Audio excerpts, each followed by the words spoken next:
Welcome to CS Connect. Today we have Pastor Chat with Pastor Scott. My name's Diana. We're so glad you're here.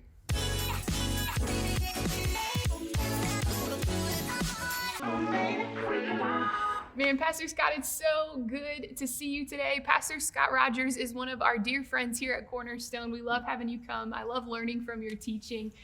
You were telling us a little bit about your beard, and I have an important question that the people want to know about. They want to know. They want to know. Okay. Have you gotten into like the beard oils and the special beard combs? I see. I'm a weird kind of a nerd with these things, so I've done my research. Okay. And I learned the beard oil is essential. So I just right out of the gate, I went with it. I love it. So Yeah. you've got the beard oil, and your beard has a name. My beard has a name, and it just became official right here at Cornerstone. It's my Psalm 34 beard. I love it. So you were telling us, man, if your beard could talk, it would have stories to tell. What's Yeah. one of those stories? Oh goodness, like a God story or just a Scott silly story? Maybe it's full of both. Full of both. Okay, so the idea with the Psalm 34 beard was because there's gray in it, and we see God's goodness over the long play of life. And so if this beard could talk, it would really just say that God has come through when I most desperately needed him.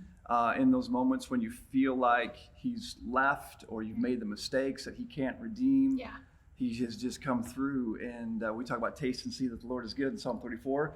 This beard has attached to my face in my life, has tasted and seen God's goodness. Just seeing God show up is kind of that practical Yeah. reminder of, hey, we've Yeah. walked a journey. Right, And there's exactly. stories to tell. Yeah. That's awesome. Well, hey, you were telling us that you took one of your friends out to dinner, which Yeah. was that so fabulous. You were in California. Rules have Sure. lifted a little bit. Yeah. And he shared a pretty honest and real question. Yeah. You said he asked you, I don't see God doing anything right Yeah. now. What a courageous question. What did that get you thinking about? Boy, my wife Shelley and I were out with this couple, some wonderful, wonderful friends, and he just says it out of the blue. It's like, I don't see God doing anything right now. And I was taken aback, and like, I loved his honesty and his vulnerability. And we just kind of talked about, well, what are we looking for when we're trying to see God do something? But it just stuck with me for a couple of days. But the next day I thought, in situations like this, when we're going through these struggles, as we all are in so many ways, we're often looking for what God's doing, which is great.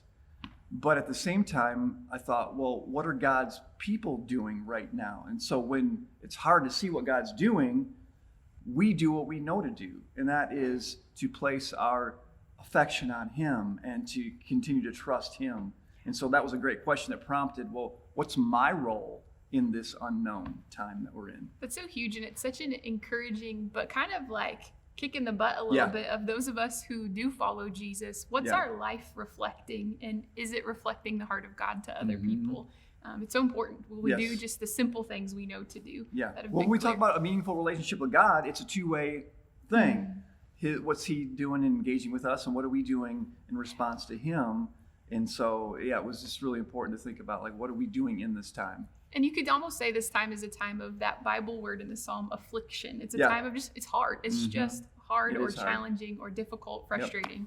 And you said in our affliction, in those hard moments, the psalmist was encouraging us to turn our affection to God. Is that what you said? Yeah. David the psalmist in Psalm 34 was just talking and saying, let the afflicted just cry out and extol him and praise him. And it's just this reality as followers of Jesus in our affliction, whatever that is, when we don't know what God might be doing, we don't know the outcome, our posture is to continue setting our affection on him through that time.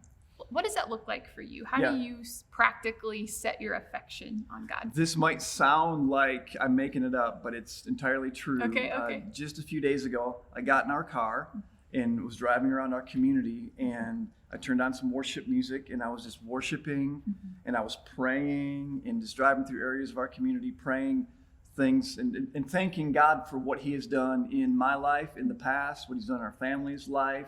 And then I would just worship some more, and I would pray some more, and I would just declare, God, I trust you in this season where we don't really know where it's going to end up. I trust you. Thank you for what you've done. And because I've seen what you've done, I'm confident in what you're going to do. And for me, that was just setting my affection on him and just reestablishing my trust in who he is. That's so huge. And I think especially while so many of us we don't have the luxury of being gathered together to worship together. Sometimes cranking it up in your car and going for a drive, or maybe putting your headphones in or your earbuds in and just turning worship music on as you go for a walk or as you just are out and about. It's a way to kind of get all into worship. And another way to maybe not make light of a serious thing, but I was in Walmart the other day with my mask on. And no one can see what I'm saying. I'm walking around praying for people with my mask on, and they can't see me talking. So like, what's that weird guy doing? So that's another way. Just put our affection on God in these weird times and walk around and pray. That's huge. That's awesome. So what would you say to somebody listening, joining us today, who's saying, what does it mean to taste and see that the Lord is good, if they're kind of struggling with that? Yeah. Well, tasting and seeing God's goodness, really, it does happen in the moment. As again, in Psalm 34, David's writing about God's deliverance. Yeah.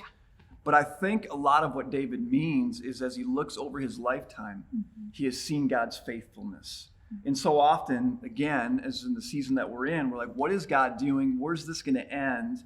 But if we look at a long narrative of our lives as followers of Jesus, that's where the gray and the beard came in. If this beard could talk, it's seen over the long haul God's goodness. And so I would just say, seeing in context of Psalm 34, God removing the shame of our sin, God removing the fears of the unknown, and just making our faces radiant with the joy that comes from knowing him and also seeing his goodness over the long haul of our life. I think that's tasting and seeing God's goodness. Some of us might call it our testimony, the story of God's goodness in our lives. The story of God's goodness in our life, for our family's life, for our community's life. That's huge.